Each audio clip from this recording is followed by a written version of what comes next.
Good morning, beautiful person.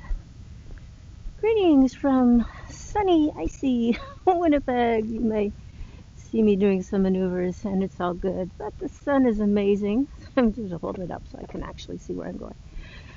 So, I was going to talk with you today about how to make changes even when you really, really don't want to. And I'll be telling you in a minute why I'm talking about that today. But there it is. So my name is Hadassah Vitar. I'm a life coach and a wellness activist. And did I say activist? I usually say advocate, but yeah, I like activist. I think I'm going to go with that.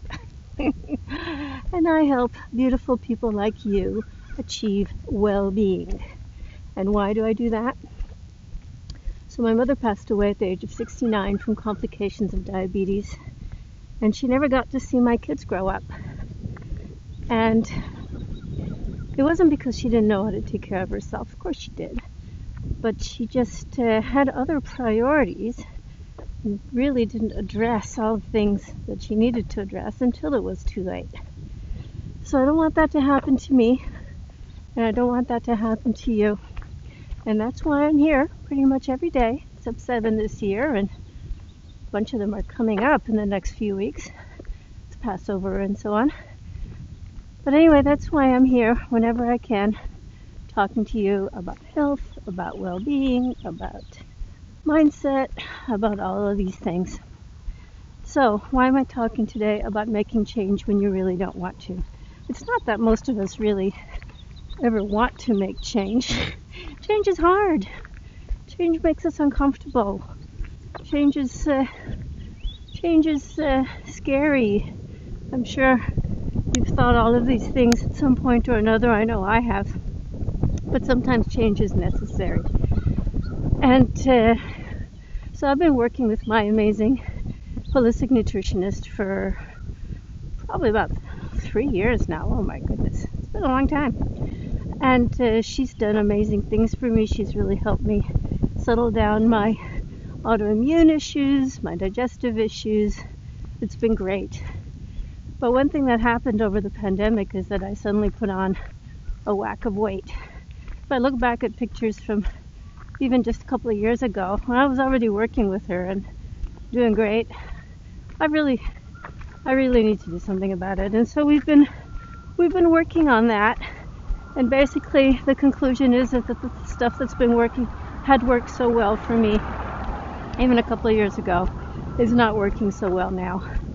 Basically, my blood ketones are not compatible with being in ketosis, which I should be given what I'm eating.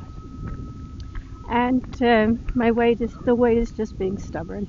Now I am 59 years old, so yeah, to expect the things that worked for me when I was 55, when I was a mere young thing of 55, it's maybe unrealistic, but that's okay. That means change needs to be made.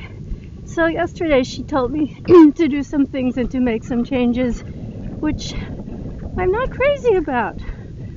I really like, the things that I'm eating, and I'm comfortable in my routine, and I don't wanna.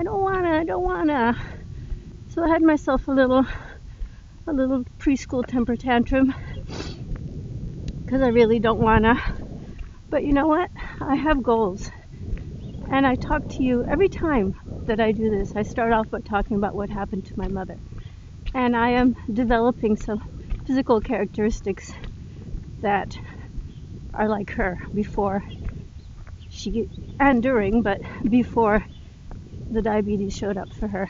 Now, I've had my blood sugar tested, all of these. Thankfully, I have my dad's blood chemistry and not my mom's. So I'm good.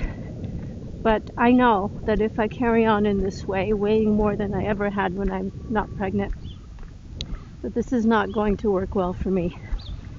And even if I don't get diabetes, despite the family history, things will not be well for me if I continue in this way. So I have to make changes, and I don't wanna. So here's the work that I'm doing, and I would love it if you would do it along with me, especially if you're facing similar conversations with yourself, because a lot of us came out of the pandemic in, let's say, less optimal health than we went in, and that's just how it is, and it's just something to accept and work with. There's no point in wasting our precious energy. Why did I just walk onto a sidewalk covered in ice? I do not know. Let me get off it again. So, where was I? Live video! So, we have to make changes even when we don't wanna. Like I said, change, we tell ourselves stories, change is scary, change is uncomfortable, I don't wanna, I like what I'm doing, but I don't like the results that I'm getting. So I need to make changes. And so the conversation is to remind myself of the goals that I've set, of the things that I want to do, of the long, vibrant, and healthy life that I want to lead. So I'm going to make the changes that Candace has told me to make.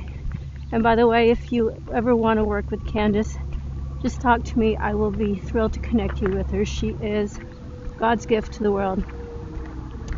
And certainly to me. I don't know. Actually, I don't know about the world, but my husband and myself have both found her to be incredibly helpful, and she's really, the changes that we've made in our lives because of her, or following her advice, have been really, really amazing. So, but it's time for change, and it's time for a pivot. And Candace has told me what I need to do to make these changes. Now it's up to me to get over myself and do them. So that's the story, and I'm going to need a lot of support and affirmation, I think, because this is not easy to do. So I hope you have a wonderful day. Shabbat Shalom to those who celebrate. And if you want Candace's information, drop me a message. I'll be happy to connect you with her. So you have a great day. Remember, I love you. Talk to you again soon. Bye.